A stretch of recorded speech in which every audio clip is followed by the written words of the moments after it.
Chapitre 2. Une mariée en déséquilibre. Première partie. Lorsque Mao Mao ouvrit les yeux, la nuit était déjà tombée. Ce jour-là, elle avait prévu d'aller faire quelques emplettes en ville. On l'avait autorisée à s'éloigner de la résidence tant qu'un garde l'accompagnait, mais les événements de la veille lui en avaient fait passer toute envie. Parfois, après avoir dormi tout son saoul, le réveil était lourd d'un sentiment de fatigue accablante. Elle aurait quand même pu se changer avant de retourner au lit, se dit-elle à regret, en voyant ses habits tout froissés. D'abord, il lui fallait réhydrater son corps malmené. L'eau de la carafe était tiède, mais le citron qu'on y avait ajouté la rendait tout de même rafraîchissante. Qu'est-ce qu'on aura à dîner ce soir? Il était temps pour Mao Mao de quitter sa chambre. Elle défroissa sa jupe, arrangea sa mise du mieux qu'elle put, puis ouvrit la porte avant de s'engouffrer dans le couloir, où elle tomba nez à nez avec Jinchi et Bazen qui venaient à sa rencontre. L'herboriste avait la réputation d'affronter chaque situation avec courage, mais à cet instant précis, elle n'en menait pas large. Après ce qui s'était passé avec l'homme nymphe la veille au soir, elle avait prétexté que Lahan l'appelait pour s'éclipser. Malheureusement, il lui était cette fois impossible de retourner se cacher dans ses appartements. Lorsque les deux jeunes hommes approchèrent, elle ne put que constater la mine lugubre du prince impérial. Avec une expression encore plus renfrognée que Gao Shun dans ses mauvais jours, il regardait fixement Mao Mao. L'instant d'après, il avait retrouvé sa sérénité habituelle. Bazen, à ses côtés, l'observait d'un œil préoccupé. Il était arrivé quelque chose, à n'en point douter. Genji s'avança en martelant le sol de ses pas. Qu'est-ce qu'on est censé faire dans ce genre de cas? Le temps lui manquait pour analyser la situation, mais il lui restait la possibilité de s'adresser à lui comme si de rien n'était. Elle le salua d'un hochement de tête, puis se lança. « Que puis-je pour vous ?» En réalité, l'étiquette aurait exigé qu'une servante, ce qu'elle était, s'exprime après son supérieur. Elle jugea néanmoins le contexte assez particulier pour faire entorse à la bienséance. Les lèvres de Jinchi se tordirent. Des émotions conflictuelles l'animaient que Mao Mao était peut-être la seule à avoir aperçues. Ma requête te paraîtra soudaine, mais j'aimerais que tu te changes et que tu m'accompagnes, lâcha-t-il avant de passer son chemin. Les domestiques, inclinés très bas, le suivaient, les bras chargés de boîtes de vêtements. « Très bien, » répondit la jeune fille. Qu'aurait-elle pu ajouter? Les circonstances ne se prêtaient pas à la discussion. Sa nouvelle tenue passée, Mao Mao fut aussitôt poussé dans une calèche. Jinchi et Bazen, eux aussi changés, l'attendaient à l'intérieur. Elle jeta un coup d'œil dans l'habitacle. Personne ne s'y trouvait hormis les deux hommes. Pourtant, elle aurait parié que Lahan serait de la partie. « C'est moi qui t'ai fait venir. Comme nous étions disponibles, nous n'avons pas vraiment eu le choix, » dit le frère cadet de l'empereur. Quelles que soient les émotions qui le traversaient, il avait assez de bon sens pour lui parler comme si de rien n'était. Mao Mao se sentit soulagé que sa maturité le lui permette. Malgré tout, le « c'est moi » qu'il avait employé la taraudait. Où allons-nous? Au banquet de mariage d'une famille. Encore des festivités? Quelle vie ce travail de représentation officielle? J'avais l'intention de refuser, mais je ne voulais pas gâcher un événement festif. D'autre part... Oui. Genshi et Bazen se regardèrent. Ce dernier sortit l'avis de recherche qu'il avait montré un peu plus tôt à Mao Mao. La famille de la future mariée serait originaire du Nord. Apparemment, il s'agit de l'un des clans à qui l'on a confié l'administration du territoire, après la chute du clan Yi. Les Yi gouvernaient autrefois la capitale de l'Ouest, jusqu'à ce qu'ils soient exterminés sous le règne de l'impératrice régnante, lui avait-on expliqué. Cette famille se trouvait donc là depuis plusieurs décennies. La jeune fille aurait les pieds bandés, l'informa Jinchi, ce qui venait confirmer ses soupçons. Est-ce la seule dans ce cas? Avant de suggérer un nom, Mao Mao voulait être certaine que cette option ait été écartée. On ne pointait pas des coupables du doigt sur une simple intuition. Non, l'une de ses compagnies est aussi concernée. Par ailleurs, il nous faudra aussi être attentif à la famille du marié. Il viendrait de Shao. Je vois. Il s'agissait du pays d'origine du lion. Ceux qui avaient apporté le fauve auraient pu trafiquer la cage sans mal. Enfin, sache que la mariée est censée partir en voyage de noces demain. Si Mao Mao avait bien suivi, La jeune fille se rendrait dans le pays de son époux le lendemain même des festivités. C'est un peu précipité, non? C'est volontaire, je pense. L'apothicaire comprenait à présent les raisons de sa présence. Il comptait sur elle pour trouver une preuve de ce qui se tramait vraiment. Que se passera-t-il si je ne découvre rien? Il faudra revoir nos plans. Si nécessaire, j'étendrai la durée de mon séjour ici. En juger par son expression, cette perspective ne l'enchantait guère. Depuis qu'il avait quitté la capitale... Attendez.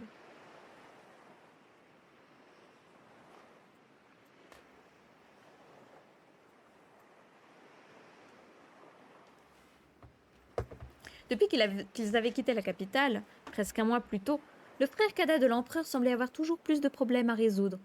Sauf qu'ils n'avaient pas le choix. Il leur fallait mettre la main sur le coupable de toute cette histoire. Cette affaire pourrait entraîner des répercussions sur le clan U, ce que j'aimerais éviter à tout prix. Je ne peux pas garantir que je trouverai une piste, se contenta de répondre la jeune fille. Je comprends. Jinchi porta son regard sur le paysage. De tout le reste du trajet, il ne se tourna pas une seule fois vers Mao Mao. Oh, il a été blessé dans son orgueil. Oh, bébou. Pardon. Leur destination, une résidence, était une nouvelle fois située près d'une oasis, c'est féminin, oasis. Les bâtiments et les jardins, conçus dans un style différent de la demeure de la famille de l'impératrice Gyokyo, n'auraient pas détonné à la capitale. Le trio franchit le portail, puis arpenta un chemin pavé, longé des deux côtés par de petits cours d'eau. Des saules épars se balançaient doucement sur le terrain qui accueillait aussi quelques pavillons, aux piliers rouges et aux toits jaunes. Des feuilles de lotus flottaient sur un vaste étang, parfois agité par des ondes. Le clapotis des cailloux tombant dans l'eau perturbait les poissons, au point qu'ils se ruaient à la surface. Serait-ce des carpes? Ces animaux étaient certes de constitution robuste, mais Mao Mao était étonné qu'on arrive à les élever dans un milieu si aride. « Ce lieu est-il un héritage de la famille Yi ?» s'interrogea Jinchi à voix haute. Quitte à succéder à un clan ayant vécu dans le faste avant d'être exterminé, autant choisir de vivre dans l'une de ces somptueuses résidences. En dépit de sa splendeur, cependant, il se dégageait de cet endroit un parfum de nostalgie. Il souffrait de la comparaison avec la demeure pleine de vie de Gyokuen, le père de Gyokyo.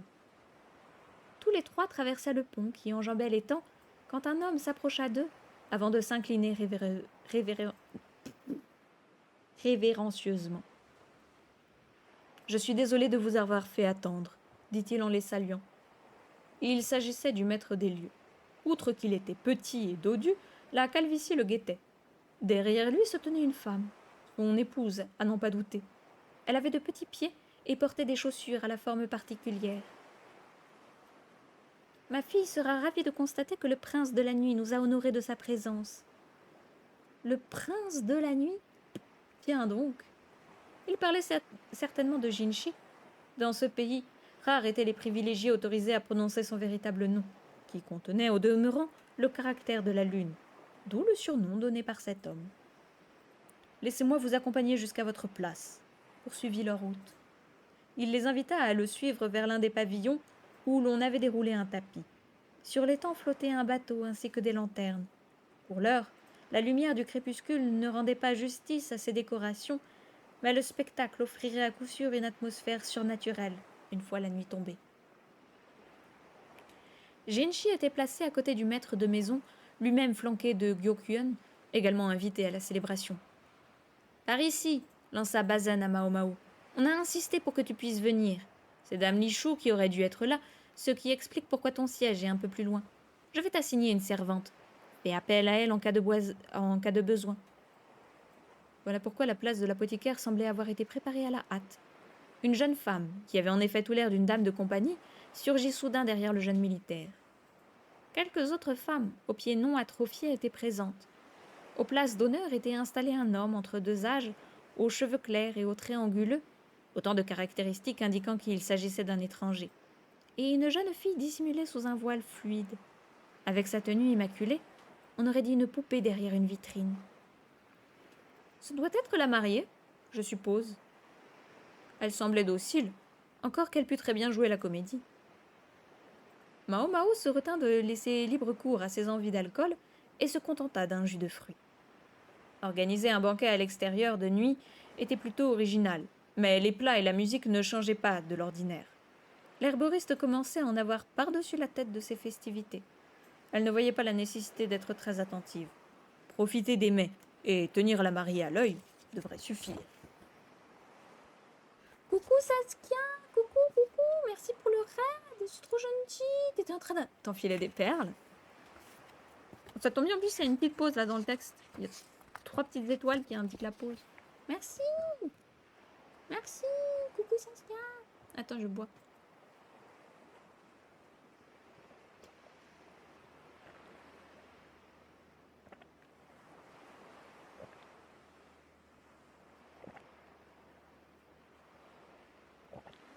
N'hésite pas à nous dire comment s'est passé ton stream et tout. Moi, je risque de devoir reprendre ma lecture, mais en tout cas, ça me fait trop plaisir que tu raides. Et de savoir que tu as enfilé des perles. Faut que j'arrête. J'adore aussi enfiler des perles. J'avais fait des rideaux en perles un jour. Mais c'est trop cool. Merci à toi. J'ai vu d'ailleurs que tu avais fait... Salut le Nîmois. Tu avais fait un petit reveal de la dernière couverture de ton dernier livre. J'ai vu ça sur Une chambre à soi. L'Instagram. Félicitations à toi. Je suis fière de toi. Enfin, je suis fière de toi. C'est trop bien. Voilà. Si jamais on est en train de lire le tome 5 des Carnets de l'apothicaire, le roman, ça devient très compliqué de vous résumer qu'est-ce que c'est. Donc, si jamais vous ne voyez pas du tout ce que c'est, écoutez, laissez-vous porter. Et si ça vous tente, lisez le manga, regardez l'anime, lisez le roman ou écoutez, lire les romans. Vous avez tout sur ma chaîne Twitch. Et bientôt, je mettrai tout sur la chaîne YouTube. Mais ça va prendre du temps. En tout cas, tout... tant que c'est pas mis sur Twitch, je laisse... tant que c'est pas mis sur YouTube, je laisse sur Twitch. Voilà. Posez-vous bien. Et n'hésite pas à te présenter, Saskia. Et nous dire comment s'est passé ton stream et tout. Je lirai, mais je pourrais pas forcément interagir. Allez, parce qu'il est déjà 19h là. Et il me reste 5 pages à lire.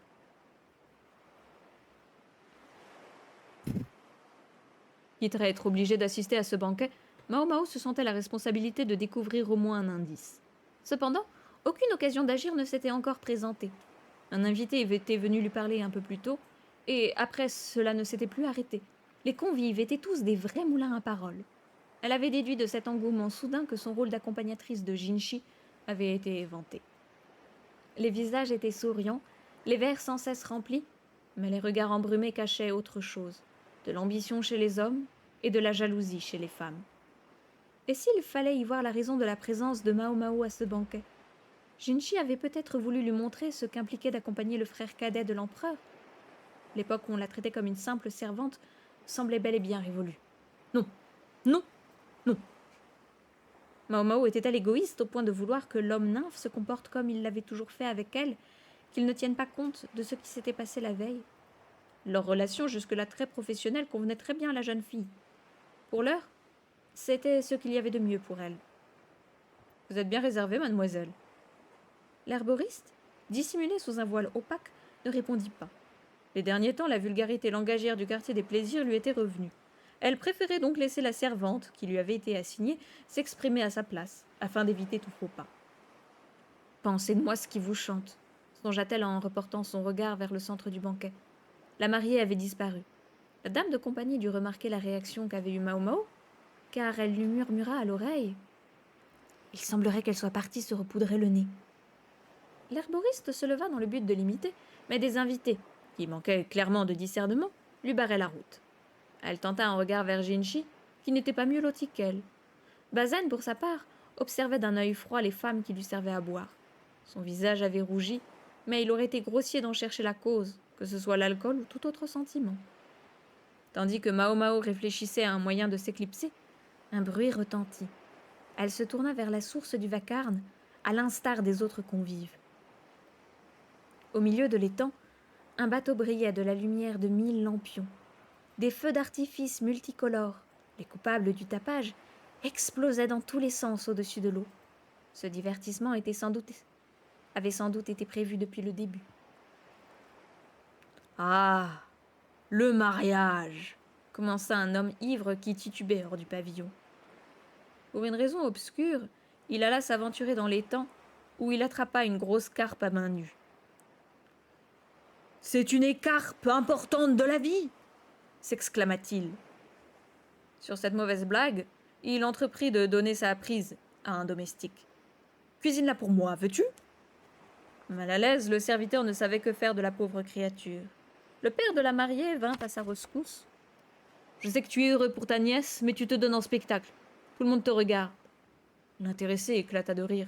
« Tu t'inquiètes trop, mon frère. Je suis certain que le prince de la nuit doit être atterré. » Jinchi, soudain impliqué dans la conversation, souriait. Ce n'était que politesse, mais cela suffit à envoûter les convives qui, malgré la cicatrice qui lui marquait le visage, le regardaient comme il le ferait d'une nymphe céleste. « Je me fais du souci pour cette pauvre carpe. Pourquoi ne pas la libérer ?» suggéra-t-il. Les festivités avaient pris une tournure bien informelle, malgré la présence du frère cadet de l'empereur. À la capitale, une telle scène aurait été inimaginable. Face à cet échange incongru, les invités riaient aux éclats. Rejetée dans l'étang, la carpe avait fini par éviter la table du banquet. Cependant, le boucan des feux d'artifice et la pêche avortée avaient troublé les habitants de la mare. Curieuse, Mao Mao inspecta la surface sombre. Elle tenta d'y jeter des miettes de pain, mais aucun poisson ne s'approcha, effrayé, comme il l'était par l'agitation ambiante. Oui, c'est vraiment pas bien pour la faune et la flore locale, enfin surtout la faune, les feux d'artifice. Ça perturbe énormément les animaux. Pauvre carpe. Moi, je pense qu'elle a failli mourir. Avec l'alcool qui coulait à flot, l'ambiance se fit bientôt désinvolte. Pour autant, la future mariée n'avait toujours pas réapparu. L'herboriste n'était pas la seule à s'inquiéter de son absence. Jinchi semblait agité, et l'époux regardait le siège vide d'un œil suspicieux. La vedette de la soirée serait-elle partie se refaire une beauté se demanda le prince impérial. En effet, l'oncle de la jeune fille avait mentionné, un peu plus tôt, qu'elle était allée se rafraîchir. Les femmes, de leur côté, ne croyaient pas à cette excuse. D'ailleurs, la plupart des servantes s'étaient éclipsées du pavillon. Peu après, une domestique se présenta, paniquée. Livide, elle avait même du mal à articuler. Elle pointait du doigt l'autre côté de l'étang sans dire un mot. « Et c'est reparti !» Mao Mao sentit une odeur de brûlé, qui fut vite suivie d'un cri. Elle se retourna pour voir les invités regarder dans la direction indiquée par la servante. L'index tremblotant de la domestique montrait le ciel. Plutôt que le ciel, elle désignait un bâtiment situé dans un coin de la résidence, une pagode à 4 étages. Tout en haut se balançait une forme blanche. La maîtresse, elle est suspendue, lâcha enfin la servante. La pâleur gagna tous les invités qui profitaient jusque-là des festivités en toute insouciance. Les pieds de la silhouette immaculée, accrochés au toit, s'agitaient d'avant en arrière. Sa tenue ondoyait avec elle. « Vite, rejoignons la pagode !» s'exclama Jinchi.